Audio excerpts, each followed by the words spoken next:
26 जुलाई 2009 हिंद महासागर का सीना चीरता हुआ ऑस्ट्रेलिया का गौरव एसएस वराथा लंदन की ओर बढ़ रहा था।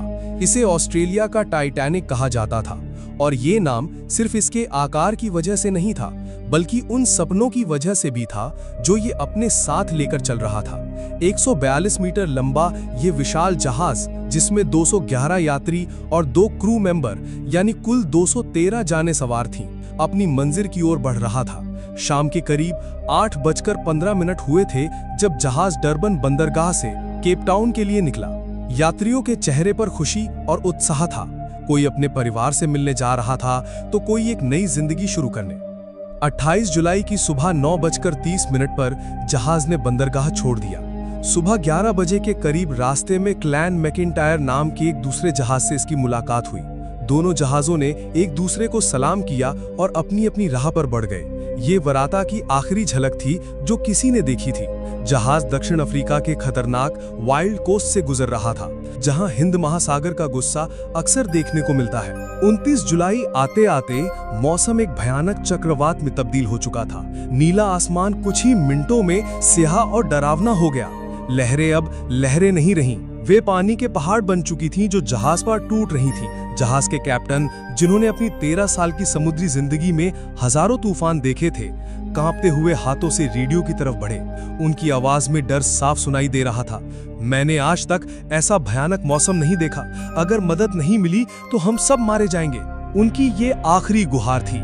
इससे पहले कि कोई जवाब आता, आसमान से एक जोरदार बिजली कड़की और सीधे जहाज के कम्युनिकेशन टावर पर आ गिरी। एक पल में सब कुछ खामोश हो गया। रेडियो, कंपास, इंजन, सब कुछ बंद पड़ गया। कैप्टन बिजली के झटके से बेहोश होकर वहीं गिर पड़े। अब जहाज एक बेजान खिलौने की तरह था, जिसे तूफान की लहरें और हवा जहां चाहे वहां ले जा रही थी। एक दिन तक जहाज इसी तरह मौत और जिंदगी के बीच हिचकोले खाता रहा। जब तूफान थमा तो चारों तरफ सिर्फ अंतहीन पानी था। ना कोई जमीन का टुकड़ा, ना कोई पहाड़। उधर नेवी की रेस्क्यू टीम उस लोकेशन पर पहुंची जहां से आखिरी सिग्नल मिला था, लेकिन वहां उन्हें कुछ नहीं मिला। उन्होंने मान लिया कि जहाज अपने सभी यात्रियों के साथ समुद्र की गहराई में समा चुका है। उधर जहाज के अंदर अब एक अलग ही तूफान चल रहा था। 213 लोगों के लिए खाना और पानी सीमित था और कोई मदद की उम्मीद नहीं थी। लोगों में हाथापाई शुरू हो गई। कैप्टन ने होश में आकर किसी तरह हालात को संभाला और सबको हिम्मत दी, लेकिन एक और खतरा उनका इंतजार कर रहा था। बिजली गिरने से जहाज के निचले हिस्से में एक बड़ा छेद हो गया था, जिसमें से धीरे धीरे पानी भर रहा था। जहाज डूब रहा था। कुछ ही दिनों में जहाज का ज्यादातर हिस्सा पानी के नीचे चला गया। वो पल शायद इतिहास का सबसे भयानक पल था। 213 लोगों ने अपनी अपनी लाइफ जैकेट पहनी और एक एक करके उस बर्फीले, गहरे और अनजान समुद्र में छलांग लगा दी। कुछ लोग जो तैरना नहीं जानते थे, वे जहाज के साथ ही समुद्र की कब्र में समा गए। कुछ लोग लहरों के साथ कहां बह गए पता ही नहीं चला।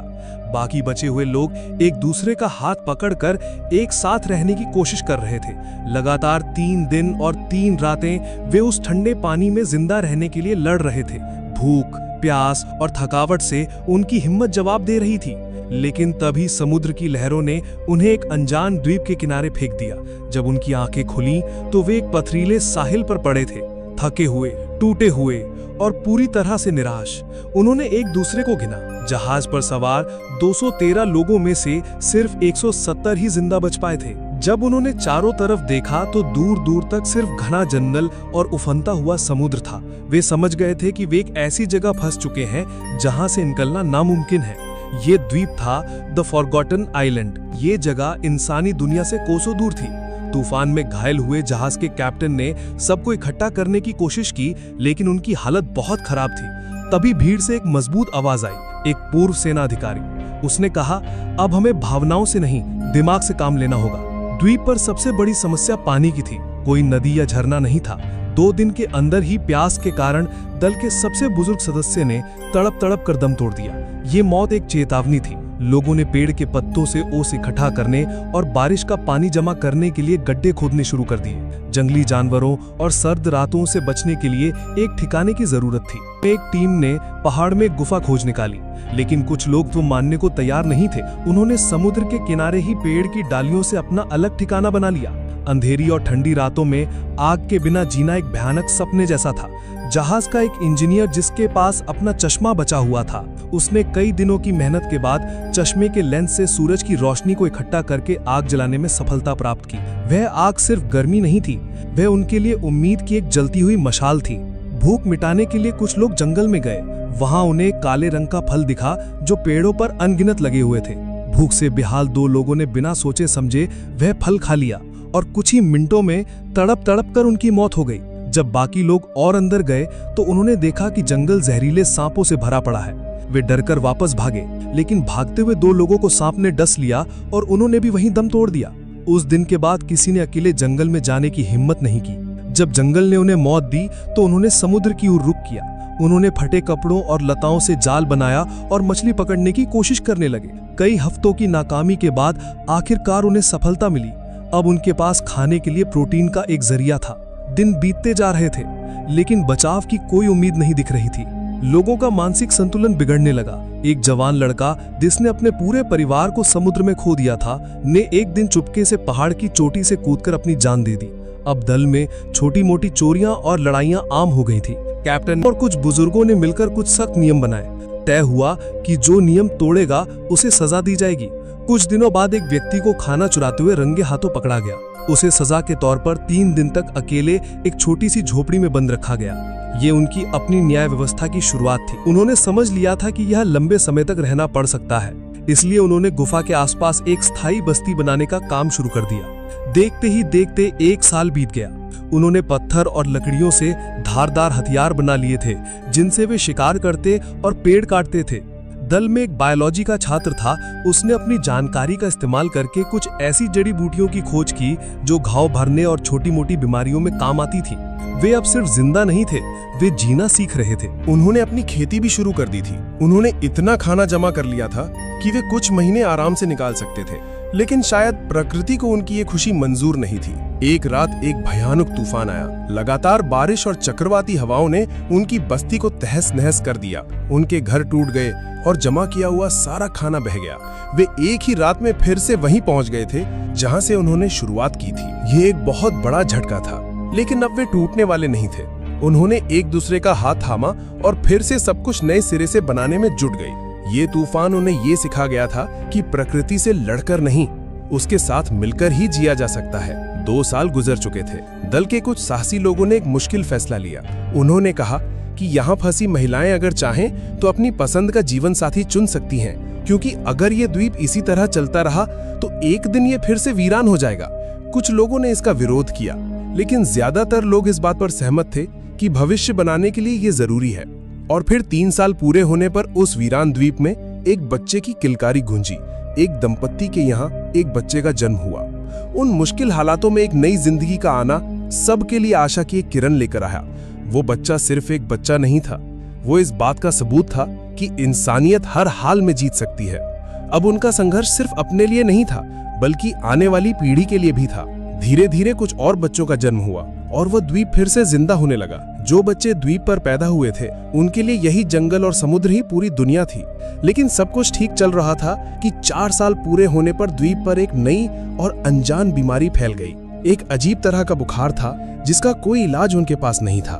देखते ही देखते कुछ ही हफ्तों में 10 लोगों की मौत हो गई। इस घटना ने उनके अंदर एक नया डर पैदा कर दिया। समय के साथ उन्होंने जिंदा रहने के नए नए तरीके सीख लिए थे। उन्होंने जंगल में एक तरह के जंगली सूअरों को पकड़कर पालना शुरू कर दिया। वे पहाड़ों से पक्षियों के अंडे लाकर उन्हें सेते और मुर्गियां पालने लगे। ये उनके लिए मांस का एक पक्का स्रोत बन गया था। उन्होंने अपने रीति रिवाज भी बना लिए थे। वे साल में एक दिन पहाड़ और जंगल की पूजा करते ताकि वे उन पर मेहरबान रहें। एक दिन मछली पकड़ते हुए उन्हें किनारे पर एक बक्सा तैरता हुआ मिला। सबको लगा कि इसमें कोई खजाना है और वे आपस में लड़ने लगे। लेकिन जब आर्थर ने उसे खोला तो अंदर कुछ पुरानी किताबें, एक डायरी और कुछ तस्वीरें थी। वो डायरी जहाज के किसी यात्री की थी। उसमें लिखी बातें पढ़कर सबकी आंखों में आंसू आ गए। वो डायरी उन्हें उस दुनिया की याद दिला रही थी जिसे वे लगभग भूल चुके थे।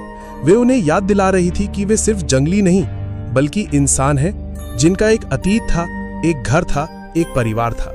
दोस्तों, उनकी ये हिम्मत और लगन ही इंसानियत की असली पहचान है। अगर आपको ऐसी ही दिल को छू जाने वाली कहानियां पसंद हैं, तो इस चैनल को सब्सक्राइब करना ना भूलें, क्योंकि असली संघर्ष तो अभी बाकी था। 6 साल बीत चुके थे।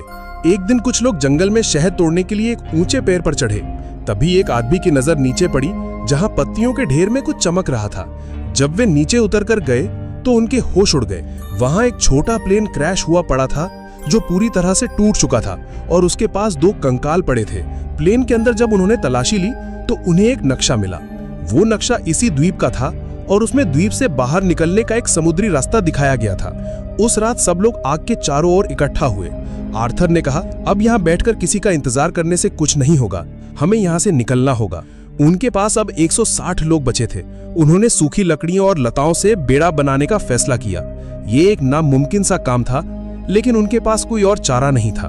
पूरे 1 साल तक उन्होंने दिन रात मेहनत की। एक टीम बेड़ा बनाती और दूसरी टीम अगले 6 महीने के लिए खाना जमा करती।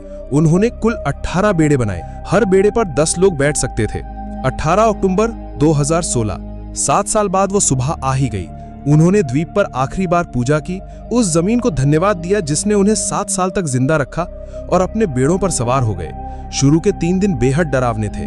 रात के अंधेरे में समुद्र के बड़े बड़े जीव उनके बेड़े से टकराते थे। बड़ी बड़ी लहरें उन्हें लगभग डुबो ही देती थी।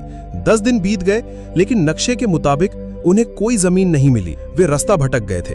15वें दिन रात के समय उन्होंने दूर एक बड़े जहाज की रोशनी देखी। वे सब लोग जोर जोर से चिल्लाए, लेकिन उनकी आवाज वहां तक नहीं पहुंची। वो जहाज उनकी आंखों के सामने से गुजर गया और उनकी उम्मीद भी अपने साथ ले गया। लेकिन उन्होंने हिम्मत नहीं हारी, और फिर 20वें दिन जब सूरज आसमान में था, उन्हें दूर एक छोटी सी नाव आती हुई दिखाई दी। वे कुछ मछुआरे थे। जब मछुआरे उनके पास पहुंचे तो 160 इंसानों को लकड़ी के बेड़ों पर उस हालत में देखकर उनकी आंखों से आंसू निकल आए। उन्होंने तुरंत रेडियो पर मदद के लिए सिग्नल भेजा। कुछ ही घंटों में नेवी के जहाजों ने उन्हें चारों तरफ से घेर लिया और एक एक करके सबको बचा लिया। जब दुनिया को उनकी कहानी पता चली तो कोई भी यकीन नहीं कर पा रहा था। एसएस वराठे के गायब होने के जो भी षड्यंत्र सिद्धांत थे, वे सब झूठे साबित हुए। उन लोगों ने 7 साल के उस नर्क में अपना सब कुछ खो दिया था, लेकिन उन्होंने जिंदगी का असली मतलब सीखा था। उन्होंने सीखा कि कैसे प्रकृति के साथ मिलकर रहना है, कैसे छोटी छोटी चीजों में खुशी ढूंढनी है, और सबसे जरूरी, इंसानियत किसी भी मुश्किल से कितनी बड़ी हो सकती है। उनकी ये कहानी आज भी लोगों के लिए साहस, संघर्ष और कभी ना हार मानने वाली उम्मीद का एक प्रतीक है।